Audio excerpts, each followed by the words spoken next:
What's up guys, ito nga may event akong pupuntahan ngayon at ito nga ang Gala Night sa Arellano University, Jose Rizal Campus. Ito nga ang susuotin ko papuntang Gala Night. At ito nga paalis na ako. At ito nga nagsisimula na kami maglakad ng kasama ko papuntang Sakayan. At ito nga nakasakay na kami ng e-trike papuntang AU. At ito nga pagdating namin ng AU ay pumila muna kami para sa attendance. At dito rin binibigay ang ticket para sa foods. At ito nga papunta na kami sa pwesto namin pagkatapos namin mag-attendance at makuha ang ticket para sa foods. At ito nga mga kaibigan ko yung ma-acne na kunwari may company sila. Ito nga malapit na magsimula o mag-grand entrance ng Gala Night. At ito nga nagsimula na ang grand entrance.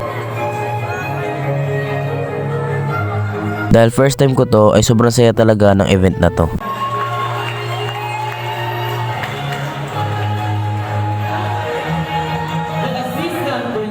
At ito nga nagpalaro ng Bring Me. At ang dalin daw ang mga favorite teachers. Ngayon ko lang naranasan ang event na to kaya ibang klase talaga. At ito nga ay pinakain na kami. At ito nga pwede nang isayaw ng mga boys ang mga gusto nilang isayaw sa event na to.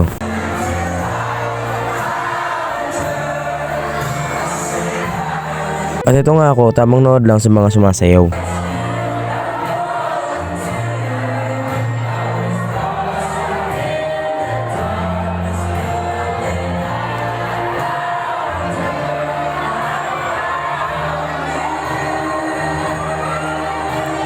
Pagkatapos nga ng party, malayo na kami magtalon-talon at magsayahan dito sa gitna. At dito nakita ko yung classmate ko nung grade 10 era ko at nagkwentuhan kami dahil sa sobrang tagal naming hindi nakita. At sabi niya nga, picturean niya pa ako gamit ang cellphone niya. Hanggang dito lang mga guys. Bye-bye!